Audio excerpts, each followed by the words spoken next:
The stars are right, and that means it's time for another episode of The Whisper in Darkness. I'm your host, the Manfromleng. Thank you very much for joining me today. On this episode, we are continuing with our review of the player cards in the Dunwich Legacy Investigator Expansion for the benefit of new players. This is part 3 of our look at the rogue cards in the box.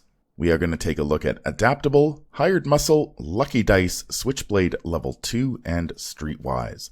There are spoilers throughout if you care about that sort of thing. If you enjoy what you hear, remember to like, comment, and subscribe. Just a quick reminder of how we rate cards here on The Whisper in Darkness. The best of the best get an Elder Sign, while the worst of the worst get an Auto Fail, and the cards in between get a +1, 0, or Elder Thing respectively. Cards that you build around or are good in one particular deck get a Bless token, while cards we believe are destined for the list of taboos or are simply bad for the game get a Curse token. Before we get started, I'd like to thank the patrons of this channel for their tremendous support. The Arkham Horror LCG community is amazing, and these people have gone above and beyond to bring you content like these player card reviews. If you'd like to support the channel's goals and see your name on this list, head over to patreon.com, sign up for a tier of your choice, and claim your rewards. That would be awesome. Special thanks to Cole Monroe Chitty for the amazing art that graces the channel, Nicole Fiscus for the new Whisper in Darkness logo that I use for the podcast, and Nate Lost in Time and Space for the intro as well as the overlays. Thank you very much. I couldn't do it without you. Without further ado, let's get started. Welcome back, Arkham Horror fans, to our review of the player cards in the Dunwich Legacy. This is part 3 of our review of the rogue cards in that set. We're going to start off with a permanent asset. This is Adaptable. Costs 1 XP, is a talent, permanent. In between each game of a campaign, you may swap up to 2 level 0 cards out of your deck in exchange for an equal number of level 0 cards. You must still follow all deck building rules for your investigator. This is one of my favorite cards in the game. I really wish it was neutral. I too love this card. Yeah. It's so cool. It's flavorful and it's powerful. It ticks all the boxes for me. Yeah, this is a permanent done really well in that it lets you break the XP rules like outside the game. So you're basically putting a card in your deck that does nothing within the game and entirely outside of the game. And I think that's what permanence, that's like the domain of permanence, being able to morph the deck building rules. I think that's really cool. Now, personally, as like I often play rogues, I often play generalists, I often play 3 or 4 player. I think it's especially good for if you're a player like me, where you like to build a level 0 deck, build a deck at 0 XP, and then as the campaign goes on, you kind of morph your deck to fit what the team needs. And Adaptable is how you do that. So one thing to note is you're not really upgrading your deck at all when using your Adaptable. You're just swapping around what your level 0 cards are. And so you can use that to kind of iron out any of your deck's deficiencies or any of the team's deficiencies. I think my most recent use of Adaptable is bringing in a card we're going to be seeing later in Dunwich, Painkillers, because I took some trauma. So all of a sudden, Painkillers is kind of useful, thanks to needing trauma. Now, if I were to do that normally, I'd have to spend an XP to do it. But if I have Adaptable, I get to do that as many times as I want, morph my deck to fit the current situation in the campaign. And I think it's nice as like a rogue class feature, so to speak. Man, I wish all rogues could just do this, just by virtue of being a rogue. I kind of wish all the classes had a class feature, for being a member of that class. Yeah, but that's neither here nor there. Yeah, the reason I wish this was neutral is, I guess as the card pool has grown, we've received more and more cards that are good in certain scenarios and not good in others. And I really wish we had something in all the classes where it's just like, hey, I've got this cool card. It's going to be really helpful in this scenario. It's level 0, I can swap it into my deck, enjoy the benefit, and then after this scenario is done, I can swap it out. And I'm not harming my deck for all the other scenarios in the game, especially with the campaign format that people often end up playing, or the way the game is set up is a campaign format. So often scenarios are asking you to do different things.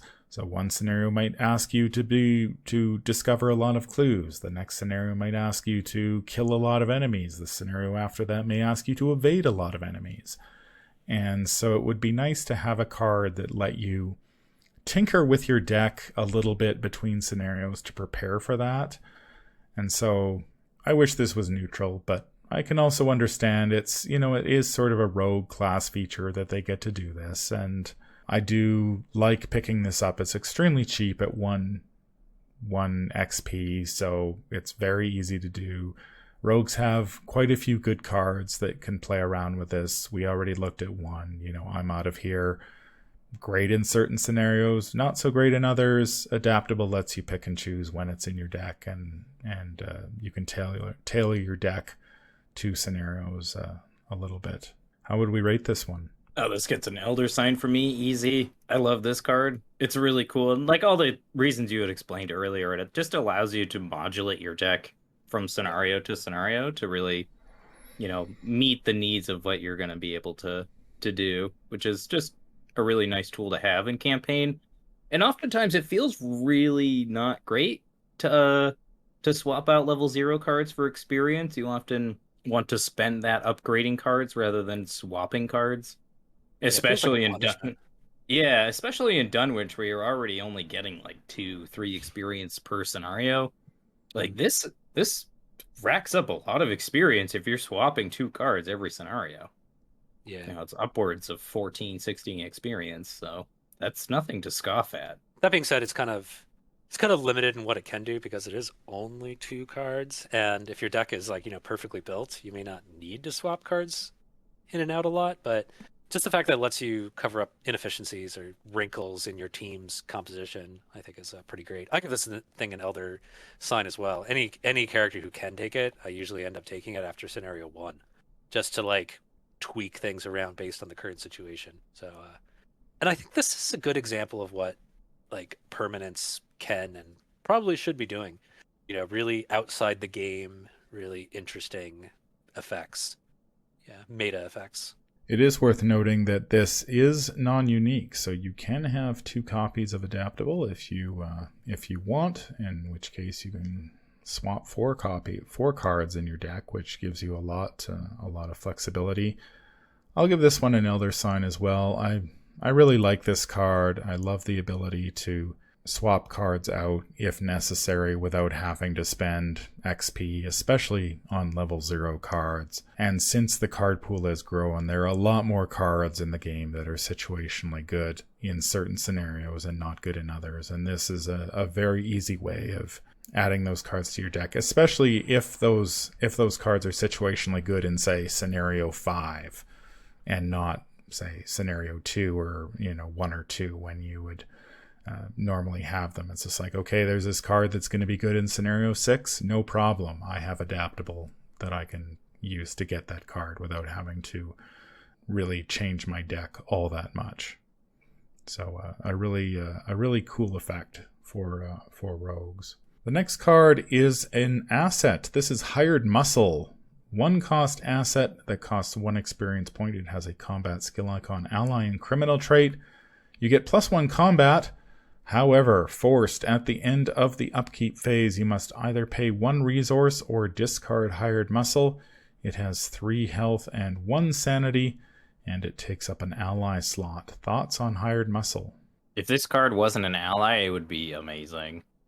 But the fact that it's an ally really does constrict how useful this card is, because like we were saying with our review of Joey the Rat, the rogue allies have to compete with Leo DeLuca. So unless you're willing to spend experience on charisma, are you gonna play Hired Muscle or are you gonna play Leo? And I think most of the time people are gonna choose Leo. So Hired Muscle just kind of gets relegated to the binder because of that, but it's a pretty good effect. And it's cheap.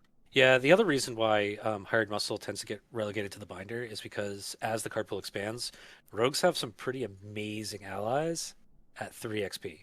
And we were just talking about how it feels like a punishment to spend XP to swap out level 0 cards. Well, it feels like even more of a punishment to pay for Hired Muscle and then pay even more XP to replace Hired Muscle with the ally you really, really want. So you can't exactly upgrade allies into each other. Although, if Adaptable let you swap your XP out for other XP cards, that would be really cool. So, but as you were saying, Nate, cost-wise, one cost for one three health soak and one combat boost. That's very, very, very good.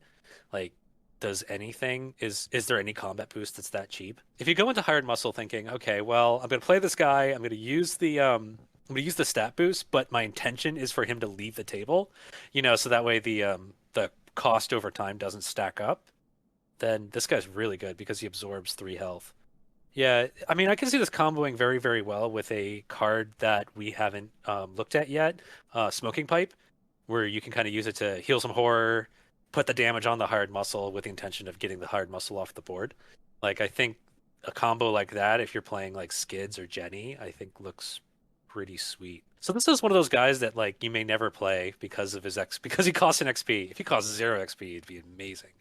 And he'd see a lot of play, I think, at 0 XP. But because he costs 1 XP, it's like you don't want to put him in your deck. You can't put him in your deck at like the first scenario, but you always find other things to upgrade into that are more important as time goes on, which means this guy never comes out of the binder. Although I really need to. I really need to just play hard muscle more. I don't think I have ever played hired muscle, to be honest. It's a strange one. The 1 XP cost, especially as your card pool grows. You've got Leo DeLuca at 0 XP, or you can upgrade him for 1 XP to make him cost a little bit less.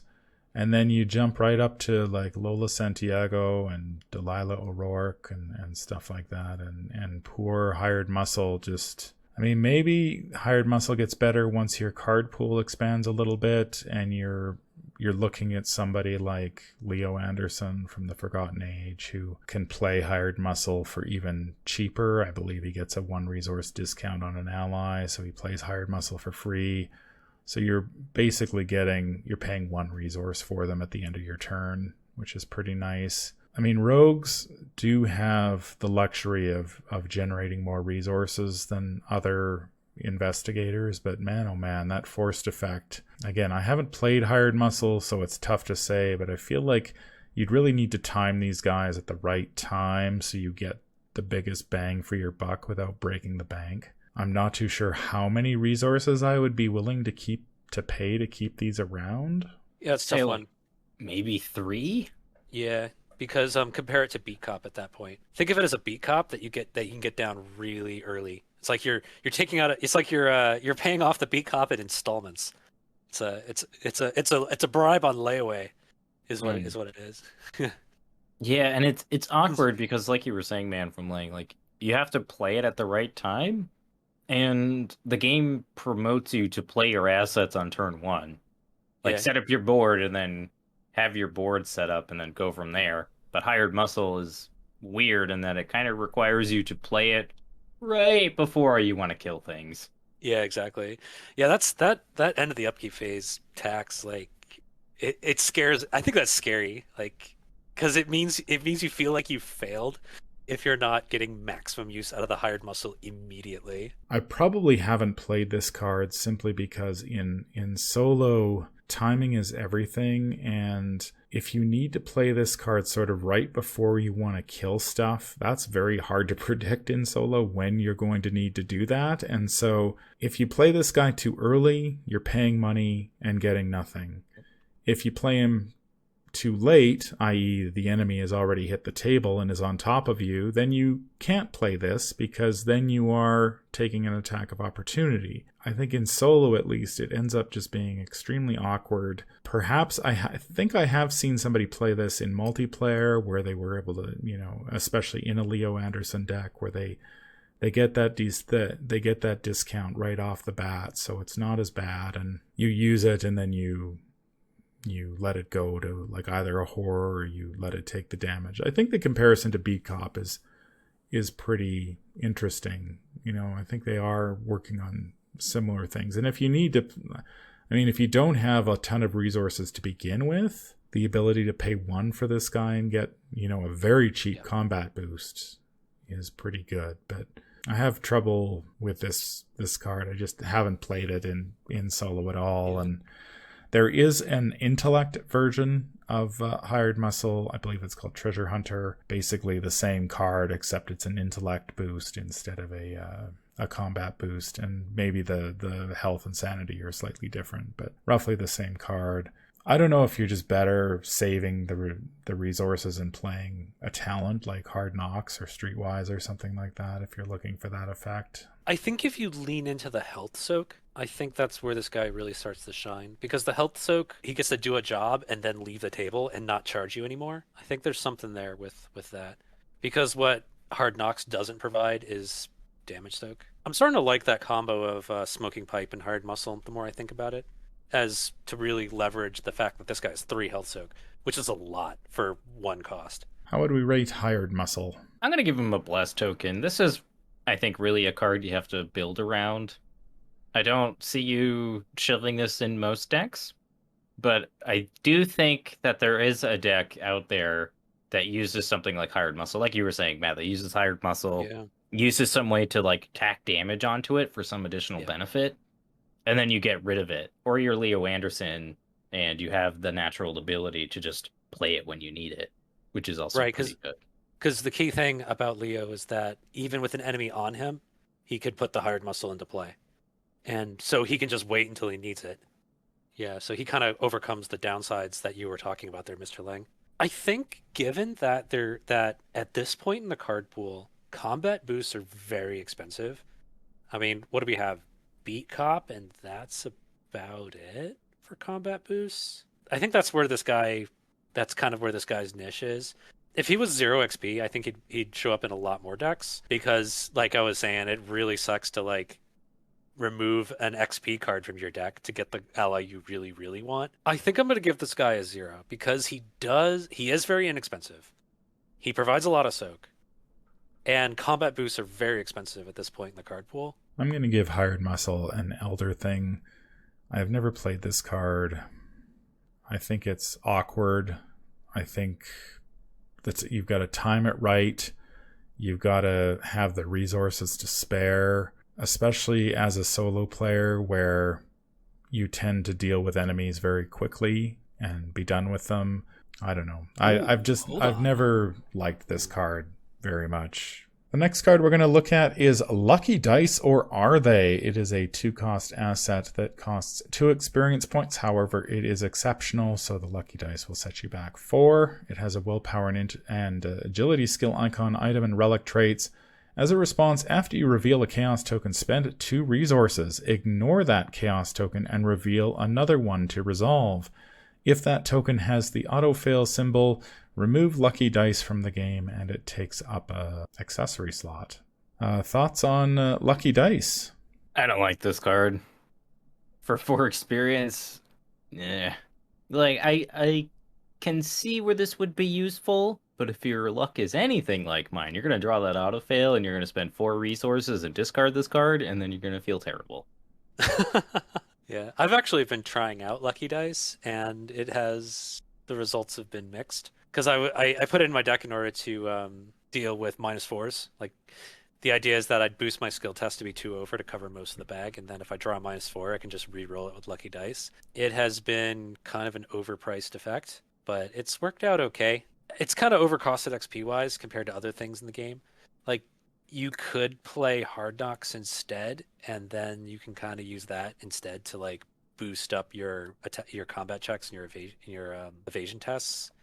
I mean, you could play. I mean, if you're Jenny, you have a whole smorgasbord of things like hyper awareness or physical training that you could use instead of Lucky Dice. Yeah, if you're playing a campaign, and there aren't very many of these. If you're playing a campaign where you have like a really nasty token in the bag, like a -5 or worse, or if you're playing on hard, I think this gets better, because when the really nasty tokens that aren't autofails are like really low negatives, then this gets better because you have a decent chance of drawing into like a 0 or like a -2 or something you can actually like budget for. You know what I mean? Mm-hmm. Yeah. But if your gap of your bag is your typical standard bag, and you're looking at -2s to -4s, I think it's less impactful. At this stage in the game, there aren't a whole lot of effects that do this outside of Survivor, because you have Lucky and Survivor, and that's where it's at. But this feels it's okay. Also, if you happen to have the Winifred Havoc starter deck, that has Lucky Cigarette Case, and Lucky Cigarette Case is way better than this in my experience, right? Yeah, that's one of the biggest problems with this card is that it does take up an accessory slot, and rogues have better options for the accessory slot. This effect is quite rare actually at this point in the game, and it is worth noting that the response can be triggered multiple times. So this does allow you to fish for tokens if you've got the resources to spare. So say you draw the first token, it's a -4, no good. Throw it back, set it aside, try again. You get another bad token. You know, theoretically, you can, as long as you got the resources to spend, you can fish for tokens. As long as you don't draw that auto fail and then lose the whole card and all the resources you've spent on it and the XP as well. Like and potentially this could happen in the first, the first time you use it, right? It's like, I draw a token, don't like it, lucky dice, it's gone. And that's pretty painful. There is a level 3 upgrade for lucky dice available in the Into the Maelstrom Mythos pack from the Innsmouth Conspiracy that adds curse tokens into the mix, but I don't think Nate and I liked that card much more than this one. So how would we rate this one? I'm giving this a tentacle. I do not like this card. I feel like anytime you want to spend 2 resources to redraw the token, just spend 2 resources to pump the skill test in the first place. Yeah, exactly. Also, spending 2 resources to pump the skill test in the first place, that synergizes with Succeed by 2 effects, whereas this doesn't, because you're basically spending 2 resources to get your test over the line, where you could have spent those 2 resources, boost your test, and trigger all your Succeed by 2 effects. I'm giving this an Elder thing because at least it's overcosted, like XP wise, but at least it does a thing. And you could argue that unlike, say, Hard Knocks, this can kind of cover you for all 4 stats, whereas the talents cover you for 2 stats. But in general, it's a kind of a middling effect. I've been playing with it myself lately, so I'd give this an Elder thing. I'll give this one an Elder thing as well. I mean, it does something. It's not the worst card you could put in your deck. There are going to be those games when it just blows up on you the first time you try to use it, which is really unfortunate. I really don't like that. As your card pool expands, I think competition for that accessory slot just becomes a lot more fierce. So then you're in a position like, okay, do I want to play Lucky Cigarette Case and Lucky Dice? In which case, then you've got to buy Relic Hunter and you're spending even more experience points. And I think at that point, Lucky Dice just sort of slide out of contention and you just won't end up playing them, especially now that I believe the Winifred Havoc starter deck has the Lucky Dice level 2. Or not Lucky Dice level 2, but Lucky Cigarette Case level 2. So you can upgrade your Lucky Cigarette Case. So that's probably where your experience points are going. I mean, maybe at this stage, if you want to try to get a lot of control over the Chaos Bag, you could play this in Wendy. And between Wendy's ability and this ability, you've got quite a bit of control over what tokens you're going to draw. I mean, the biggest issue with this is if you get greedy. Each time you draw a token from the bag, you're going to be risking this thing blowing up, and that would be bad. And again, it has the problem with most of the exceptional cards that rogues at this stage of the game don't have a ton of card draw, and so really it's not an effect that you can rely on consistently. Like, if you get it down early, great. But if you're actually going to try, if your strategy revolves around using Lucky Dice, it's going to be tough for a rogue to draw this. Although I can see situations, like you said, Mattastrophic, like if, say, Lost in Time and Space, for example, where I believe is it the tablet that the big bad will attack you? I'd be willing to Lucky Dice that. Oh, I see. You're talking about something that it's not about the modifier, it's about the effect of the symbol. Yeah, that's true. Yeah, like there are circumstances where this kind of effect is useful, Lost in Time and Space and the tablet being one of them.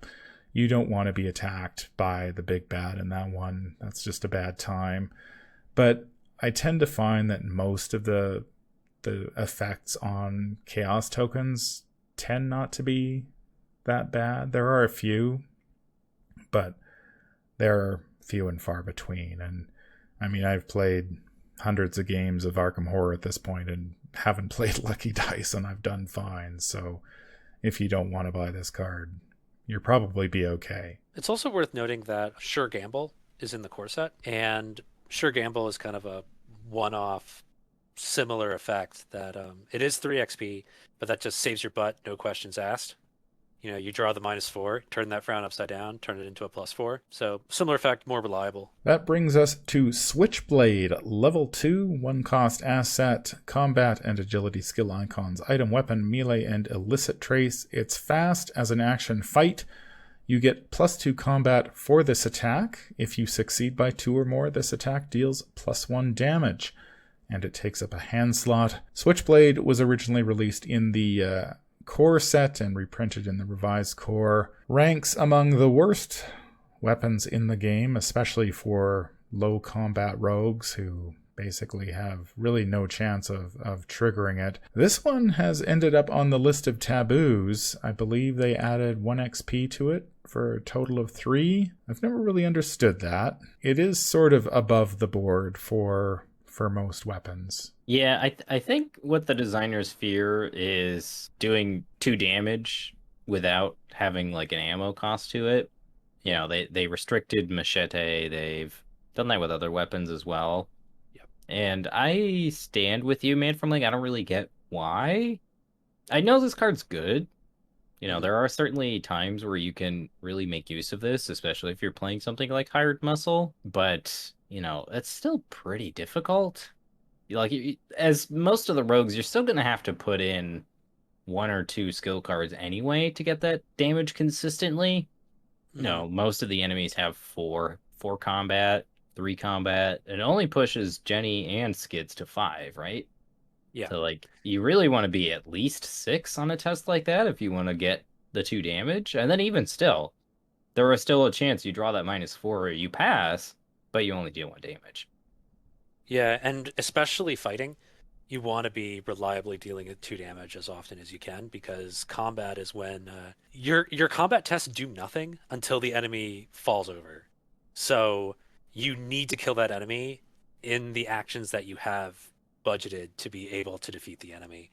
So that means when you're playing Switchblade, you are going for that succeed by 2 every time. And that's hard to do unless you're Tony Morgan, which you'll probably flash up on the screen right now, and who the lead designer has said that Tony Morgan was the reason why they tabooed the Switchblade, because he starts with 5 combat as a rogue, and then Switchblade is the only weapon he needs.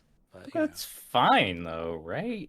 Like, it's I agree. Specifically 1 investigator. I know, one's very specific investigator. Yeah, I know. And then the other issue with that, list. with that other argument, it's like, what does 1 experience do? Yeah, exactly. Like, Tony came out in the Dream Eaters. You get 12 experience in scenario 1. Like, what's the difference between 6 and 4 XP at that point? There's a whole discussion we could do on this, on XP costs and what they mean, actually, now that I think about it. But in like a kind of a general sense, like if you're playing Skids or Jenny, this thing is pretty good. Personally, I'm more of a fan of the level 2 Derringer from the revised core, because you only have to succeed by 1 to get your 3 damage, to get your 2 damage. And but one thing to note is that the Derringer is not fast. The Derringer costs 3. This thing costs 1 and it's fast, which is, I think, where the real strength of this one lies. You can like hold on to it in your hand until you're ready to to bring it out and defeat enemies. It's very strong. Whereas the level 0 Switchblade is kind of terrible, because for reasons we elaborated on in the revised core reviews. But this one's actually pretty good. Yeah, I would be very tempted to just play this one as XP as written in Dunwich and revised core. Sure, you may want to make Tony pay a little more for it, because Tony's got 5 combat, but I think with Skids and Jenny and, even Wendy, they're not world beaters with this card. They still have to commit a lot in order to get that +1 damage. They're only at a 5. If you want to, like, and even Wendy is only at a 3. So if you want to succeed by 2 against a 4 fight enemy, you probably want to be at a 7 or an 8. Like, that's a lot of cards and resources you're committing to each of those skill tests in order to get that bonus damage. So it's not like you're getting +1 damage on every attack. Correct. You know, you're still going to have to commit a lot of cards and resources to pull it off, and then there's still the odds that you draw the -4 and you pass, but you don't get the bonus damage, which sort of defeats the whole purpose. So yeah, this one has always sort of left me scratching my head. I think the biggest obstacle I have with this card is that the level 0 Switchblade is just so awful that I've almost forgotten that the level 2 version exists in the game, and that it's actually pretty good if you can succeed by 2 reliably. How would we rate this one? Now, this one is tough. Within the context of the card pool that we're looking at, with Core and Dunwich, this card is kind of mediocre, I think. Okay. It's not bad by any means. Like, Jenny, I think, could make pretty good use of it. Same with Skids. I don't think Wendy is going to use this very much. She could. You really wanted her to, but she has Fire Axe, and I don't see why you would use this over Fire Axe. Or baseball bat. Or or any combination of those weapons. I mean, that being said, you know, it's fast. It's a good off weapon for your Derringer. If you're already kind of planning and leaning into that succeed by 2 or more archetype, then it's just a pretty nice off weapon. And, you know, that's fine. Once you have Tony, however, this thing's a beast, but I think that's fine too, personally. But as far as a rating goes, I'm going to give it a 0. I'm sure that might stir up a little bit of controversy, but the card's just kind of fine. You know, it's an unreliable machete is how I feel about this card. Gotcha. Okay. Yeah, I think the fact that it's fast actually is quite powerful, because you don't have to spend an action to play it until you absolutely need it. So if you're playing like Jenny, and you know your intention was to just use lockpicks and do some investigations, but then the enemy comes at you, and then it's like, oh, now I need to fight it. The enemy's already on me. That's when you can break out the Switchblade and you can start attacking. And I think that alone is very strong. Is that playing it doesn't provoke an attack of opportunity? And I think for that, and the fact that it's cheap, I'm going to give it a +1. Yeah, that's fair. Because you can just put it out there for 1 resource and no action, and take stabs at 2 damage attacks. Yeah, it's also nice if you need something to protect one of your other assets against Crypt Chill. Oh yeah, there you go. That's right, because didn't we rate Switchblade as like the superior Crypt Chill soak? I think we did, yeah. Yeah, back in the revised core set. Yeah, so this also, you can upgrade your Crypt Chill soak into an actual playable card. Brilliant. Hey. Yeah, I'm sort of torn between a +1 and a 0 on this one. I appreciate the fact that it's very cheap and it's fast. The investigators who can play it, though, if you're trying to get that +1 damage, you've got to prepare for that. That's not something you're going to be able to do consistently without a little bit of forethought. You're probably going to need to play overpowers for sure. You're going to need to have a pretty good resource generation base in order to pump your talents, if that's the way you're going to go. Because, you know, against lower combat enemies, I mean, the most common ones are like rats and acolytes and stuff like that, and you don't need the bonus damage for those. I'll be generous and give it a +1. I like the cheapness. I like the fast. I think this is a good offhand weapon just for those occasional circumstances where you need to stab something and get it off the table or do a little bit of extra damage. And you're not going to have to fight a ton with it, especially if you're Jenny or Skids, because I think you'd have to spend you'd end up burning through a lot of cards and resources just trying to pump this high enough to get that bonus damage. And enemies in Dunwich do tend to have either 2 or 4 health, so you're going to want that bonus damage more often than not, I think. Yeah, if enemies typically had 3 health, that would actually be a strike for the Switchblade, because then only one of your 2 attacks would have to hit by 2 in order to get use out of it. But if you're attacking a 4 health enemy, then you have to land both of them by 2, and that's stressful. Yeah, so maybe Switchblade gets better as your card pool expands and you're playing things like the Forgotten Age where more enemies are at 3. And as the campaigns grow, 3 becomes the new 2. So you end up fighting 3 health enemies a lot more, and in which case being able to attack at +2 for 1 attack to deal 1 damage and then juice the second attack in order to finish it off is a lot more favorable than having to do 2 attacks and not having a chance to fail. That brings us to Streetwise. It is a permanent, costs 3 XP, and it has the talent trait. As a free triggered ability, you can spend 2 resources. You get +3 intellect for this skill test, or you can, as a free triggered ability, spend 2 resources to get +3 agility for this skill test. I can't think of many cards besides lockpicks that sort of revolutionized how rogues played more than Streetwise. It has ended up on the list of taboos. Was it +3 XP or +2? It costs 6 now. Costs 6 now. So they added 3 XP to this thing. But back in the core set sort of Dunwich days, rogues did not have a lot of good ways to investigate. And Streetwise came along and filled that gap very nicely. Thoughts? I mean, for the longest time, Streetwise was the only way people played rogues. Yeah. Like I remember for a long time, like it was basically like, do we ban this card to make rogues unplayable, or do we change it somehow? Like that was the conversation for a long time until Circle Undone came out, and then people were talking about using this card with Preston and how silly it would be to use with Preston. So, I mean, I get that. Like allowing Preston to investigate at a 7 is pretty silly with just the resources in his family inheritance. Yeah, that's down the line. Yeah, but even within the context of just Core and Dunwich, like Jenny is still able to trigger this once a turn, and if you're using that to evade, that's all you really need. Yeah, with Jenny, you get a 6, and that's probably going to be enough to evade whatever it is you need to evade, and then you have lockpicks, and that pretty much covers all of your bases from there.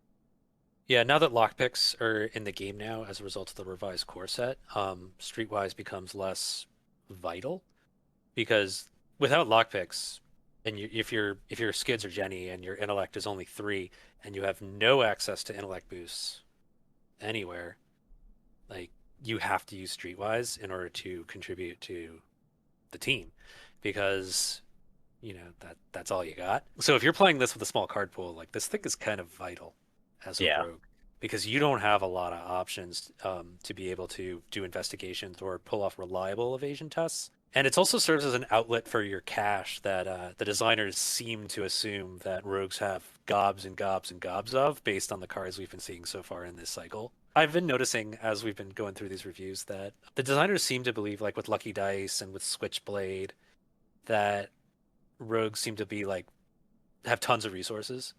Contraband is another one like that, where like these things are kind of really costly effects. It seems that like this is Streetwise is your intended resource outlet, at least in designers' minds when they were designing this set.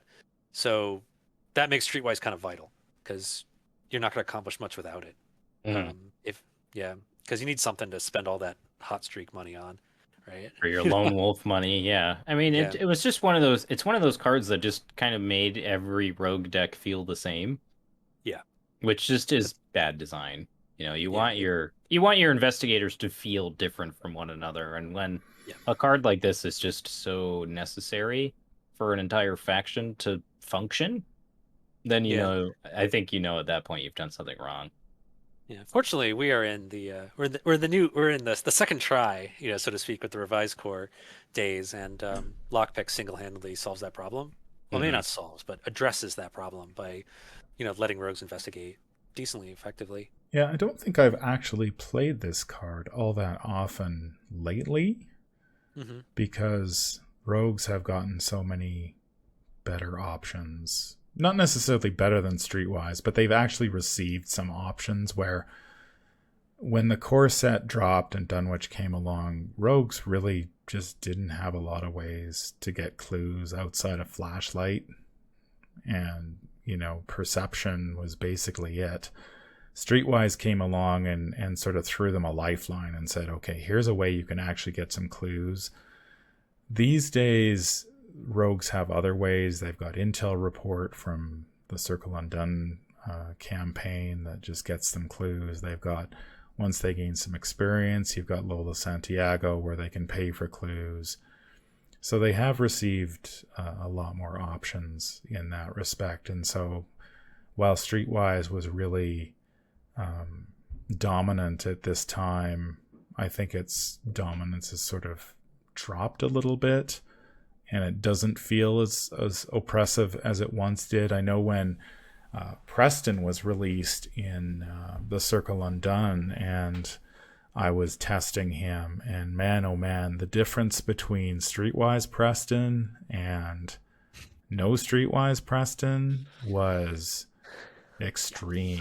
Like, man, oh man, you played Preston without Streetwise and you felt it.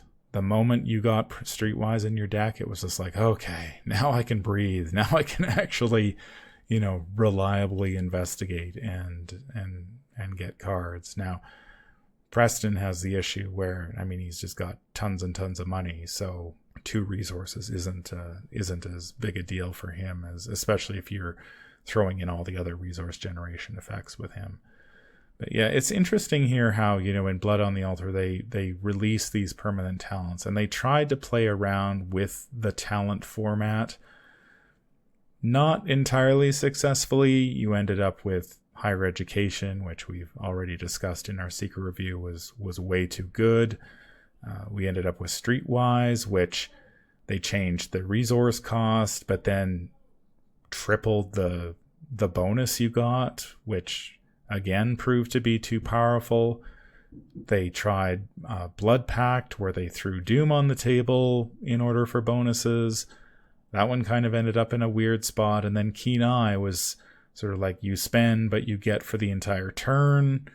And that one kind of ended up on the weaker side. So Blood on the Altar was a huge pack for the game, and very influential on the decks that came out of it. But it's interesting to look back and just see how, like, I can't really think of one of those talents that's sort of just right, because even Scrapper, which to me seems like the most innocuous of the 5 talents released in the box, even ended up on the list of taboos. So it's hard to say which one was sort of like, they were playing around with different ideas for talents, and it's just like none of them quite got it right. The main issue is just like what these cards do is inherently wrong. Well, not wrong, but it's just inherently like breaking one of the rules of the game, which is your resources are used to play cards. But now all of a sudden your resources are now used to pass skill tests? Like, what? Mm-hmm. Yeah. And it comes at no cost of putting it in your deck. So it's like as soon as you draw your opening hand, it's on. Mm-hmm. And there's no trying to like set anything up. It's just it works. Mm-hmm. And I think that's where the issue lies with a card like Streetwise and Higher Education. Because when you compare them to the level 0 versions that you put in your deck, it's night and day, I think. Yeah. Yeah, that's fact, and that's something that could be a separate discussion. Actually, is like the value of making something go from your deck to becoming permanent, like, and how appropriate that is, and the power level of that. The power level is kind of incredible, actually. Taking something and making it, it's kind of like it's always in your opening hand, Mm-hmm. and you get a bonus action on your first turn to play it, which is kind of that's a lot, actually. Yeah. I think of the permanent cycle of talents, I like this one the most because, I mean, it is very powerful. That being said, you always have to spend 2 resources, so it kind of creates that, like, how to describe it, that it kind of goes in that imprecise rogue feel of, shooting from the hip, and you overspend, and you might overshoot. Yeah, I think that's where they're going for with this one. I like the fact that it has something that you always need to do, investigate, and it also has a way to evade enemies on it. That's pretty nice, actually. As great as higher education is, it doesn't have a way to evade enemies pre-installed, where Streetwise does. Well, deal with enemies. So this is going to be generally useful, and I think at this point in the card pool, it's kind of necessary to to do well as Rogue, sadly, Yeah. because you don't have a lot of options at this point. There is a level 0 version that was released in the Winifred Havamok starter deck. It starts in your deck, so you have to pay money for it to bring it out. Not sure if the bonuses are the same. I'll throw it up on the screen if you have. They're 2 for 2. 2 for 2. Yeah. So yeah, the slightly less generous with the bonuses. How would we rate this one? I think in the context of Core and Dunwich, this is an Elder Sign. I think as you expand your card pool, it slowly turns into a curse token, because it's one of those cards that's going to make every rogue deck feel the same. And I think that's a big reason why people don't play it, is it just makes the games boring. Like your rogue decks just kind of all do the same thing, which is turbo out resources to use for Streetwise. Yeah, and I've fallen into that trap before, especially when I was newer to Arkham Horror. Like, I would play rogue decks, and I would just pick up lots of resource generation, and on top of that, I would just not play expensive cards at all, especially assets, because I needed to fund Streetwise. So I couldn't really afford much else because I needed to fund Streetwise. Yeah, I relied on the crutch way too much. So I think I like your logic, Nate, that in this point in the card pool, it's kind of important because you don't have a lot of options and you need to be able to get things done as a rogue. So I'd say Elder Sign, because it's going to really transform your deck and it's going to make it much more capable. But yeah, as time goes on and you have other options, then this starts to become it starts to weigh down the state of the game, so to speak. I'm going to give it an Elder Sign as well, although I don't necessarily agree with you that it starts to weigh down the game, because I think rogues receive enough options later on that playing Streetwise is not necessary. You have lockpicks, which revolutionizes rogue, that came out in Path to Carcosa, since reprinted in the revised core. So that solves that problem. You get Intel Report in Circle Undone. You get Lola Santiago. You just get more options. And so Streetwise doesn't necessarily become the auto-include it once did. And I've played plenty of rogues since, and I just don't really use it that often anymore. Like, I recognize the power, like spending 2 for 3 is obviously a great deal, but it doesn't feel as oppressive on the card pool. Maybe that's just me as a solo player and not feeling the need to play Streetwise as much as I used to during Dunwich, where I was just like, man, oh man, I can actually investigate. Hooray. I'm going to play this card. I have an illustration for it. Streetwise is a crutch. It's a crutch you need when you don't have any other options. But you probably want to learn how to play the game without the crutch. How about that? It's a crutch. Yeah, that's fair, I think. That's going to do it for part 3 of our look at the rogue cards in the Dunwich Legacy Investigator Expansion. Let us know in the comments down below what you think. Have you had a chance to play with these cards? See how they work? Let us know. Any final thoughts? Rogues are bringing us on a roller coaster yet again, I see. Oh my gosh, yeah. It's been kind of a wild ride. We got Streetwise and Switchblade. Lots to talk about there. Yeah. Man, it's been a heck of a video series, guys. It's interesting to see, that the rogue card pool was stretching in many directions initially. We've got the rogue weapons. We've got this succeed by 2 archetype. We've got this lucky dice. thing going on. I don't really know. That doesn't feel very fleshed out, but then we've got this resource generation, and then we've got these like cards that produce tons of ammo and et cetera, et cetera. And what the heck is And you have- exceptional? And then hard muscle just sitting there, like Yeah, so it's like you've got like combat rogues, evading rogues, investigating rogues. It's like what do you want the rogue class to do? fail willpower test. FSG? Yes, they want you to fail willpower tests. That is But then they give you liquid courage, which you want to pass willpower tests on.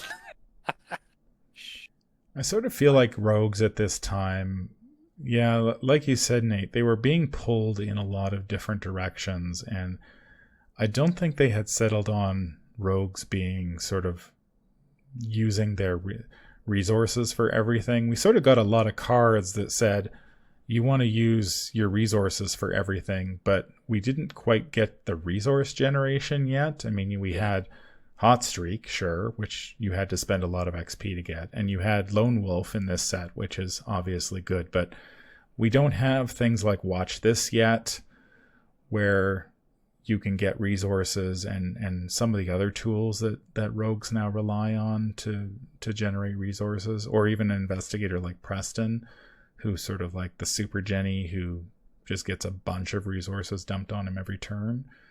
So yeah, it's kind of like they had this idea like, okay, rogues are going to spend resources to do stuff, but we haven't quite received enough resource generation yet in order to spend all those resources on effects like Lucky Dice, which might be nice, but I mean, 2 resources a turn for that.